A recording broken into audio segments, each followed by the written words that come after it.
C'était Jean Bosco Kaumba. Merci de nous accorder cette interview. La rénovation technologique étouffe presque l'activité des tenanciers des cabines publiques, une activité qui absorbait tant bien même que mal le taux des chômages dans la ville de Lubumbashi. Et la réalité aujourd'hui est contrairement ou diversement commentée. Pour quel impact cette fois-ci au regard de l'activité économique d'une ville comme Lubumbashi? C'est une situation, c'est une réalité logique, c'est une conséquence de la technologie de pointe, c'est une conséquence relative au développement non seulement économique, mais aussi au développement technologique. Vous savez, dans la plupart des États, tout comme dans tous les pays du monde, la technologie de pointe est intervenue au sein de l'activité économique avec beaucoup d'impact. Mais il faut résumer que cette technologie a impacté positivement la vitesse de l'amélioration ou de l'appréciation, en d'autres termes, de l'activité économique.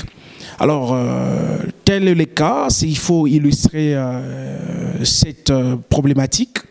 Il faut signifier tout simplement que cette technologie de pointe joue un rôle dans l'évolution de la communication, dans l'évolution des transactions des comptes, dans l'évolution des transactions commerciales, où un individu qui possède un revenu dans son téléphone pourrait facilement, sans réaliser un déplacement d'un point X vers un point Y, obtenir son revenu à partir de son compte, mais juste en faisant un déplacement vers, je dirais, un cadre mobile qu'on appelle Airtel Money, M-Pesa et j'en passe les meilleurs, mais avec l'usage de son téléphone. Et donc moi je trouve que c'est une situation importante, c'est un événement important, c'est une technologie importante qui a participé dans l'avantage. Mais vous devez vous rendre compte que lorsque la technologie de pointe intervient au niveau de l'activité économique, elle a comme dénominateur commun l'amélioration des services, c'est-à-dire favoriser, être utile au profit de l'usage de l'humanité, c'est-à-dire de l'homme. Donc elle intervient dans les usages des citoyens. Tel que vous venez de le dire, c'est tout à fait un système de technologie, une rénovation technologique. Et maintenant, comment ces petits opérateurs économiques peuvent contourner cette mesure afin de se rendre toujours utiles et continuer à desservir la population? Non, ici, ils ne peuvent qu'avaler cette pilule amère. Je l'appelle pilule amère parce qu'elle doit guérir les maux. Les pratiquants de l'activité troc devaient réfléchir afin de rebondir sur l'importance de cette activité. Ce qui est évident, c'est que les pratiquants de cette activité dont vous faites allusion doivent s'adapter à la nouvelle technologie.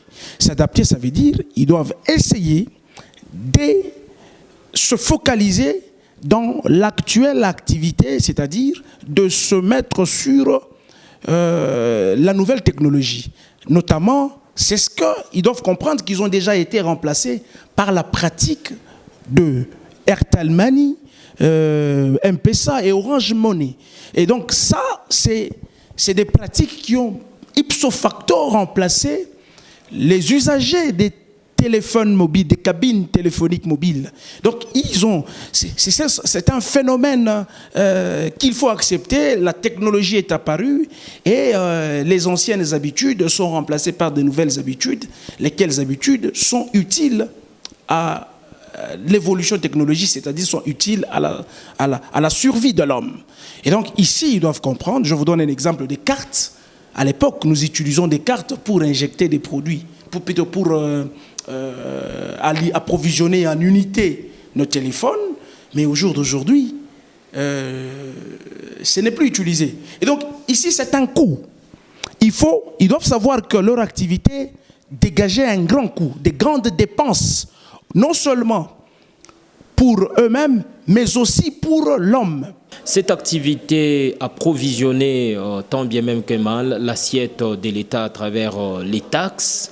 Aujourd'hui, l'État ne perçoit plus presque pas ses recettes ou ses revenus puisque ces gens-là tendent à fermer leur activité. Quel peut être le mécanisme que l'État congolais pourra mettre en place afin de capitaliser aussi cette opportunité qui lui était importante? Donc, pour tout dire que la responsabilité revient à l'État, c'est l'État qui doit comprendre que plus la technologie change de position, plus l'État doit réintégrer cette catégorie de personnes qui n'arrivent pas, certes, cette catégorie est importante, qui n'arrivent pas à s'intégrer. Voilà, l'État peut créer des shopping à titre de Airtelman, demander, créer ce qu'on appelle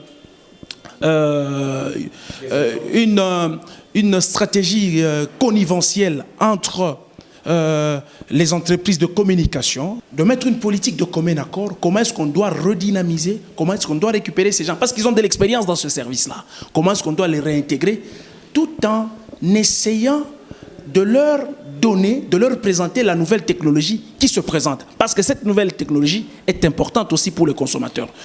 Vous avez été l'invité de notre journal. Nous vous disons sincèrement merci d'avoir répondu à nos questions. Merci beaucoup à vous, monsieur le journaliste.